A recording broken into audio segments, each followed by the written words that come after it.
Hi students, welcome back to first word YouTube channel. आज इस video से हम लोग स्टार्ट करने जा रहे हैं ह्यूमन रिसोर्स मैनेजमेंट। हम लोगों ने स्टूडेंट मैनेजमेंट में 3 यूनिट को पहले ही कंप्लीट कर रखा है। फर्स्ट यूनिट था हमारा इंट्रोडक्शन अबाउट मैनेजमेंट। उसमें हमने पढ़ा था मैनेजमेंट क्या होता है, कैसे मैनेजमेंट का टास्क परफॉर्म होता है। देन हमने सेकंड यूनिट में पढ़ा था मैनेजमेंट प्रोसेस, जिसमें हमने देखा था मैनेजमेंट को एज अ प्रोसेस, और हमने उसमें समझा था कि मैनेजमेंट के कौन कौन से फंक्शंस होते हैं। काफ़ी सारे हमने प्रिंसिपल्स भी देखे थे, लाइक साइंटिफिक मैनेजमेंट। देन हमने देखा था general administrative management theory, like 14 management principles. इस तरह से थर्ड यूनिट में हमने पढ़ा स्टूडेंट ऑर्गेनाइजेशनल मैनेजमेंट, जिसमें हमने देखा किस प्रकार से किसी एक ऑर्गेनाइजेशन को मैनेज किया जाता है। इस यूनिट में हम लोग बेसिकली पढ़ेंगे स्टूडेंट ह्यूमन रिसोर्स को मैनेज करने के बारे में।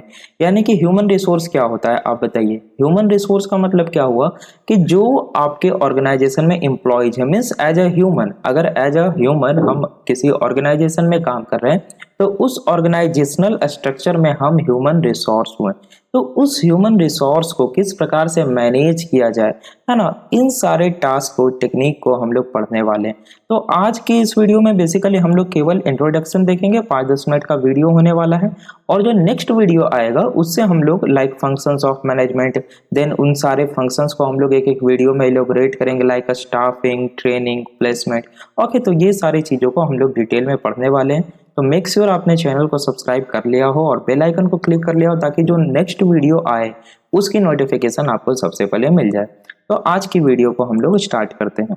अगर हम लोग डेफिनेशन की बात करें ह्यूमन रिसोर्स मैनेजमेंट की, तो human resource consist of all individual engaged in any of the organizational activities at all level। एकदम सिंपल सी लाइन में हम कह सकते हैं कि ह्यूमन रिसोर्स में वो सारे आ जाते हैं, वो सारे इंडिविजुअल। इंडिविजुअल मीन्स क्या, हर एक इंडिविजुअल व्यक्ति, मीन्स वो किसी भी लेवल का हो। लाइक अगर वो ग्रुप डी का है, मीन्स अगर वो स्वीपिंग एक्टिविटी के लिए भी आ रहा है ऑर्गेनाइजेशन में, तो वो भी ह्यूमन रिसोर्स के अंदर आएगा। अगर वो कोई जनरल मैनेजर भी है तो वो भी ह्यूमन रिसोर्स के अंतर्गत ही आएगा। So all individual engaged in any of the organizational activity, यानी कि सभी वर्ग में, यानी कि सभी लेवल में काम करने वाले वो सारे इंडिविजुअल जो ऑर्गेनाइजेशन के एक्टिविटीज में संलिप्त हैं, उसके कामों को कर रहे हैं, वो ह्यूमन रिसोर्स के अंदर आएंगे। आगे बात समझ में। ह्यूमन रिसोर्स में क्या, ऑर्गेनाइजेशन के अंदर किसी भी पोजीशन पे, किसी भी लेवल पे जो भी एम्प्लॉय वर्क कर रहे हैं, वो किसी भी एक्टिविटी में जुड़े हुए हो, लेकिन वो ऑर्गेनाइजेशन का एक्टिविटी हो, तो उनको हम ह्यूमन रिसोर्स बोलेंगे, उस ऑर्गेनाइजेशन का ह्यूमन रिसोर्स बोलेंगे। ओके, सो नाउ अब बात आती है ह्यूमन रिसोर्स मैनेजमेंट की। शॉर्ट में इसे एचआरएम भी बोला जाता है, और मे बी एमसीक्यूज आपसे पूछ दिया जाता है, क्योंकि एमसीक्यूज देखिए छोटी छोटी चीजों से भी पूछ दिया जाता है। So HRM is human resource management. So what is HRM? HRM is the effective use of human resource in order to enhance organizational performance। यानी ह्यूमन रिसोर्स मैनेजमेंट क्या है, जैसा कि आपको नेम से मालूम चल रहा होगा कि जो ह्यूमन रिसोर्स है ऑर्गेनाइजेशन का, उसको मैनेज करना। तो इसमें क्या किया जाता है कि जो ह्यूमन रिसोर्स मौजूद है ऑर्गेनाइजेशन में, किस प्रकार से उस ह्यूमन रिसोर्स का इफेक्टिव वे में यूज किया जाए, ठीक है, ताकि ऑर्गेनाइजेशन के परफॉर्मेंस को और इन्हांस किया जा सके और अच्छा बनाया जा सके। ठीक है, तो इसी को हम लोग बोलते हैं ह्यूमन रिसोर्स मैनेजमेंट। इसमें काफ़ी सारे टास्क होते हैं, हम लोग पढ़ेंगे फंक्शंस ऑफ मैनेजमेंट में और आने वाले फर्दर वीडियोज में। HRM includes anything and everything associated with the management of employment relationships in the firm।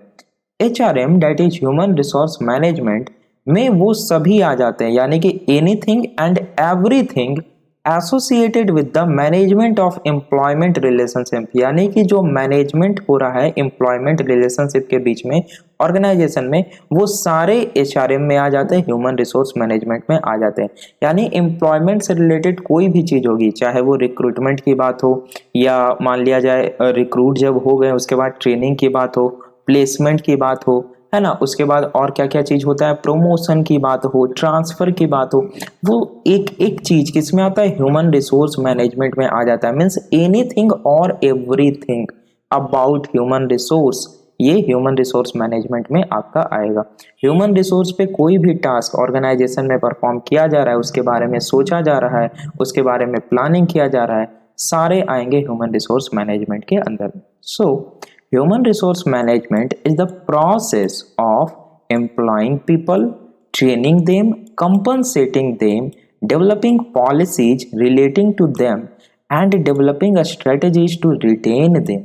Means human resource management को अगर हम बोलें, डेफिनेशन उसका दें, तो ह्यूमन रिसोर्स मैनेजमेंट क्या है? एक प्रोसेस है टू ऑफ एम्प्लॉइंग पीपल, यानी कि पीपल को आप क्या कर रहे हैं? एम्प्लॉयमेंट दे रहे हैं, उनको रोजगार दे रहे हैं, ठीक है। ट्रेनिंग देम, जब आपने उनको रिक्रूट कर लिया, हायर कर लिया, देन आप उन्हें क्या करेंगे? उनके रेस्पेक्टिव फील्ड में ट्रेंड करेंगे, उन्हें स्किल्ड बनाएंगे। सो आप उनको ट्रेनिंग प्रोवाइड करेंगे। कंपनसेटिंग देम, जब आप वो जॉब को परफॉर्म कर रहे हैं तो आप उन्हें कुछ क्या देंगे? एक तरह से बोला जाए तो कंपनसेट मतलब क्या हुआ कि उनको कुछ मनी देना, पैसा देना, जो भी हो। देन है developing policies relating to them. Organization में जो अलग अलग लेवल्स होते हैं, अलग अलग पोजीशन होते हैं, उनसे रिलेटेड क्या करना? पॉलिसीज बनाना, यानी कि एचआर से, ह्यूमन रिसोर्स जो है आपके पास, उससे रिलेटेड आप पॉलिसी बना रहे हैं। And developing strategies to retain them, और ऐसे स्ट्रेटजी बनाना ताकि जो ह्यूमन रिसोर्स है वो आपके ऑर्गेनाइजेशन के साथ बना रहे। और ये सबसे डिफिकल्ट टास्क हो रहा है आज के जो मॉडर्न एज है, जनरेशन है, उसमें, क्योंकि जो ह्यूमन रिसोर्स है वो एक जगह पे टिक नहीं पा रहे हैं, ठीक है। वो काफ़ी रेपिडली अपने ऑर्गेनाइजेशन को चेंज कर रहे हैं। तो इसमें बहुत ज़्यादा डिफिकल्ट टास्क आज के ज़माने में क्या हो गया है कि उनको रिटेन करके रखना, यानी जो एम्प्लॉयज़ हैं हमारे पास, किस प्रकार से हम नए नए पॉलिसीज लाएं ताकि वो सेटिस्फाइड रहें।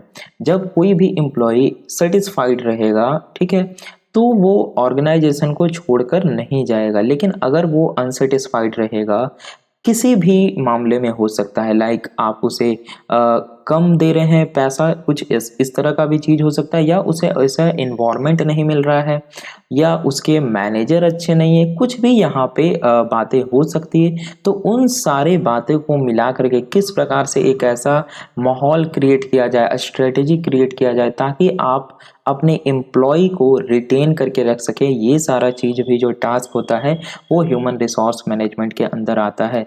तो ह्यूमन रिसोर्स मैनेजमेंट फिर से हम बता दे रहे हैं, इसका मतलब क्या हुआ? ये एक प्रोसेस है, पीपल को एम्प्लॉयमेंट देना, उनको फिर ट्रेन करना, उनको कंपनसेट प्रोवाइड करना, उनके लिए पॉलिसी डेवलप करना, और ऐसे स्ट्रेटेजी को डेवलप करना कि उनको रिटेन करके रखा जा सके ऑर्गेनाइजेशन में। ओके स्टूडेंट, तो डेफिनेशन के बारे में ओवरऑल आई होप आप लोग समझ गए होंगे। Now, the four key dimensions to human resource management as postulated by GEST 1987 include। ये देखिए आपसे एक बार क्वेश्चंस में पूछ दिया गया था, और काफ़ी पहले ये क्वेश्चन पूछा गया है, इसलिए मैंने इसे मेंशन कर दिया है।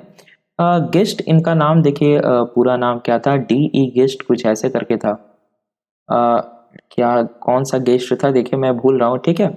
DE गेस्ट पूरा नाम मुझे नहीं याद है। ये एक मैनेजमेंट एक्सपर्ट हैं। इन्होंने 1987 में एक 4 की डायमेंशंस अबाउट HRM के रूल्स को पोस्टुलेट किया था, प्रतिपादित किया था, जो कि निम्नलिखित इस प्रकार है। आइए हम लोग देख लेते हैं। The first one is commitment. Means क्या?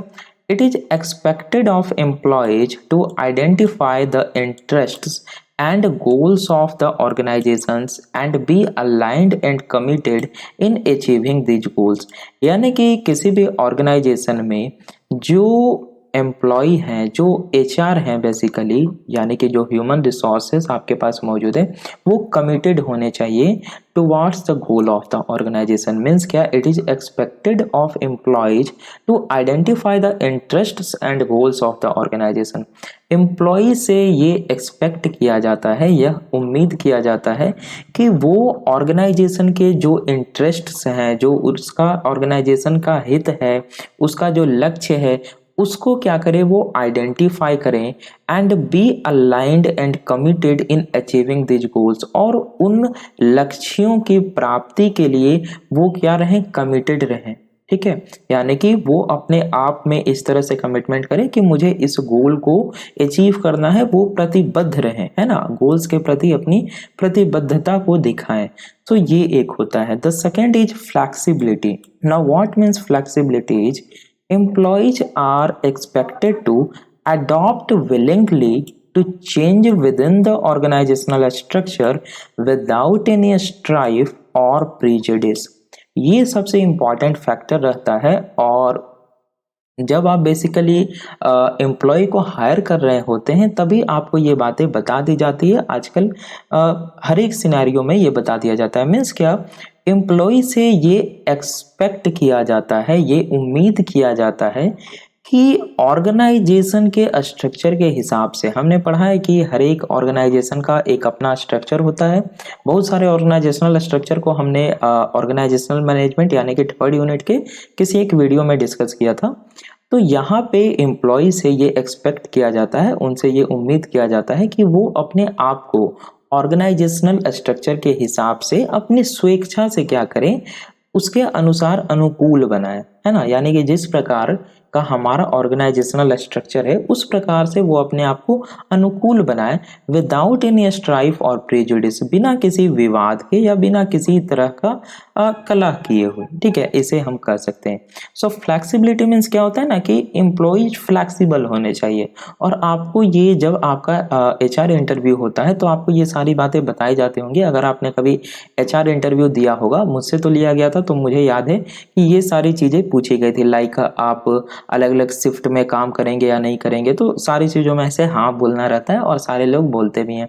ठीक है, आपको ऑर्गेनाइजेशन के हिसाब से थोड़ा बहुत मैनेज करना होगा और भी काफ़ी सारी बातें पूछी जाती है। ठीक है, नेक्स्ट होता है आपका क्वालिटी। क्वालिटी मीन्स क्या, high level performance attainment of organization depends on the quality of members of staff and management of such organization. बिल्कुल, जो किसी भी ऑर्गेनाइजेशन का हाई लेवल परफॉर्मेंस होता है उसकी प्राप्ति करने के लिए हमें किस पे डिपेंड होना पड़ता है, the quality of members of staff and management. यानी कि किसी ऑर्गेनाइजेशन का हाई लेवल परफॉर्मेंस डिपेंड करता है उसके मेंबर्स के क्वालिटी पे, उसके स्टाफ के क्वालिटी पे, है ना, कि उसका जो मैनेजमेंट है ऑर्गेनाइजेशन का वो किस प्रकार से वर्क कर रहा है। बेसिकली जो उसके ह्यूमन रिसोर्सेज है वो किस प्रकार से वर्क कर रहे हैं, जो कि डिपेंड करता है कि आपका ऑर्गेनाइजेशन हाई लेवल का परफॉर्मेंस दे पाएगा या नहीं दे पाएगा। ओके, सो क्वालिटी यहाँ पे एक फैक्टर है। The next one is integration. What is integration? It involves the matching of human resources strategies to the needs of the business strategy। यानी कि इंटीग्रेशन, देखिए इंटीग्रेशन मीन्स क्या होता है, इंटीग्रेट करना, है ना, यानी मिलाना, मैचिंग करना, या एक तरह से बोल सकते हैं कि एकीकृत करना, एकीकरण। देखिए यहाँ हो गया। So it involves the matching of human resources strategy to the needs of the business strategy. यानी कि जो बिजनेस स्ट्रैटेजी की आवश्यकता है उसके हिसाब से किस प्रकार से ह्यूमन रिसोर्सेज को मैच किया जाए। आ गई बात समझ में? यानी कि जो हम बिजनेस स्ट्रैटेजी बनाए हैं उसकी आवश्यकता के अनुसार से अपने ऑर्गेनाइजेशन के ह्यूमन रिसोर्सेज को किस प्रकार से मैनेज किया जाए, मैच किया जाए, उसके अनुरूप ढाला जाए, यानी उन्हें इंटीग्रेट किया जाए। ठीक है, जो आपने बिजनेस स्ट्रैटेजी बनाई और जो ह्यूमन रिसोर्सेज है किस प्रकार से उनका एकीकरण किया जाए, इंटीग्रेट किया जाए, ताकि जो हमारा ऑर्गेनाइजेशन का गोल हो वो अचीव हो सके, हम क्या कर सकें, हाई लेवल का परफॉर्मेंस दे सकें। ठीक है, सो इंटीग्रेशन एक फैक्टर है। और ये था आपका 4 की dimensions to HRM, human resource management का 4 की डायमेंशंस, जो कि प्रतिपादित किया गया था किनके द्वारा, केस्ट के द्वारा 1987 में। और ये एक बार आपसे MCQ भी पूछा गया है, तो इसका भी थोड़ा आपको ध्यान रखना है। ठीक है, so that's all about introduction to human resource management. Student, I hope आपको वीडियो पसंद आया होगा, तो प्लीज़ वीडियो को लाइक कर दीजिए और चैनल पे नए हैं तो चैनल को सब्सक्राइब जरूर से कर लीजिएगा, ताकि जो नेक्स्ट वीडियो आए फर्दर ह्यूमन रिसोर्स मैनेजमेंट पे, और ये काफ़ी ज़्यादा इंटरेस्टिंग चैप्टर होने वाला है।